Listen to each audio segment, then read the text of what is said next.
آپ میں سے بہت سو نے یہ پوچھا، اگر سیکرٹ سوسائٹیز سچ میں ہیں تو وہ اپنے نشان واضح طور پر کیوں دکھاتے ہیں؟ وہ اپنی شناخت کو پوشیدہ کیوں نہیں رکھتے؟ اس کی دو اہم وجوہات ہیں۔ پہلی، معاشرے میں شیطانیت کو پھیلایا جائے۔ سیکرٹ سوسائٹیز جانتی ہیں اگر وہ اپنے سائنس ہر جگہ دکھائیں گی تو لوگوں کے لیے یہ بالکل عام سی بات ہو جائے گی اور وہ ان کی حقیقت نہیں جان پائیں گے، کیونکہ اگر کوئی چیز اتنی واضح اور کامن ہو جائے تو کوئی بھی اسے سیریس نہیں لیتا۔ اور دوسری طرف یہ ایک طرح سے لوگوں کو اپنی طرف اٹریکٹ کر کے شیطانیت کا پرچار اور پریکٹس کرنا ہے، چاہے وہ جانے میں ہو یا انجانے میں۔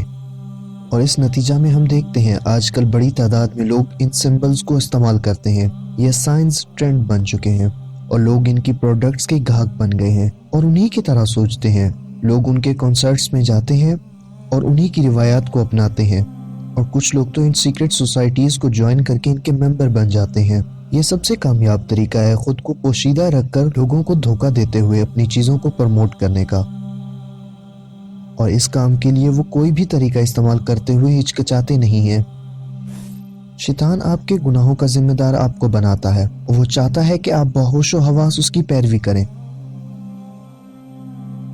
شیطان آپ سے گناہ کرانا چاہتا ہے، آپ کو اس بات کا علم دیتے ہوئے کہ آپ کو اس کے نتائج کا سامنا کرنا پڑے گا۔ کوئی گناہ جو انجانے میں سرزد ہو جائے وہ قابل معافی ہوتا ہے، کیونکہ آپ نہیں جانتے کہ آپ جو کر رہے ہیں وہ گناہ ہے۔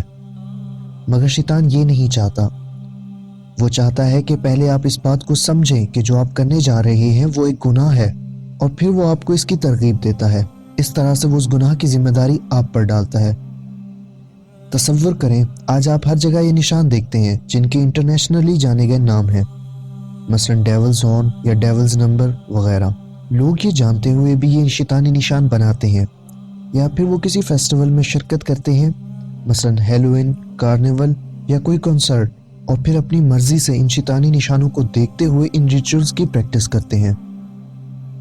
لوگ ان شیطانی نشانوں کو گانوں اور گیمز میں بھی دیکھتے ہیں، اور پھر بھی وہ یہ گانے سنتے اور گیمز کھیلتے ہیں۔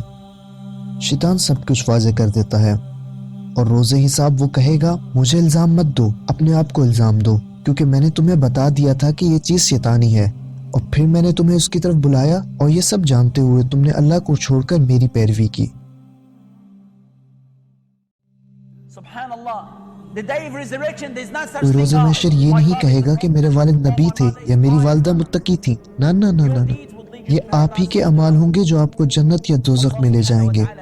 اللہ نے ہمیں بتایا ہے کہ شیطان نے ایک تقریر کی، دوزخ میں ایک تقریر کی۔ اس نے کہا ان اللہ وعدکم وعد الحق، اللہ نے تم سے وعدہ کیا ہے سچائی کا وعدہ، ووعدتکم فاخلفتکم، اور ایک وعدہ میں نے تم سے کیا ہے لیکن میں نے تم سے دغا کیا، میں نے اپنا وعدہ پورا نہیں کیا۔ پھر اس نے کچھ ایسا کہا جو میں چاہتا ہوں کہ میرے معزز بہنوں اور بھائیوں آپ غور سے سنیں۔ اس نے کہا وما كان لي عليكم من سلطان، مجھے تم پر کوئی اتھارٹی نہیں تھی۔ شیطان کہتا ہے وہ اپنا دفاع کرنا چاہتا ہے۔ اس نے کہا کہ مجھے تم پر کوئی اختیار نہیں تھا، الا ان دعوتكم فاستجبتم لي، ماں سوائے اس کے کہ میں نے تمہیں بلایا اور تم لوگ چلے آئے، بس اتنا۔ شیطان کہتا ہے کسینو جاؤ، شیطان کہتا ہے انٹرنیٹ پر ایسی چیزیں ڈھونڈو جو حرام ہیں، شیطان کہتا ہے سود خوری کرو، شیطان کہتا ہے شو آف کرو کیونکہ تم فلاں فلاں ملک سے تعلق رکھتے ہو، شیطان کہتا ہے تم بہت ذہین ہو اور اس کے بلبوتے پر تم اتنی دولت کے مالک ہو۔ شیطان آپ میں سرایت کر جاتا ہے۔ He said وما كان لي عليكم من سلطان الا ان دعوتكم، اس نے کہا مجھے تم پر کوئی اختیار نہیں تھا، مجھے تم پر کوئی کنٹرول نہیں ہے ماں سوائے اس کے کہ میں نے بلایا اور تم نے اس کا جواب دیا۔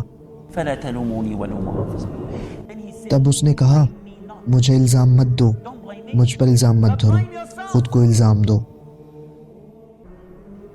شیطان اپنا دفاع کر رہا ہے، مجھے تم پر اتھارٹی نہیں تھی، بس میں نے تمہیں بلایا اور تم نے اس پر رسپونڈ کیا۔ مجھے الزام مت دو، خود کو الزام دو۔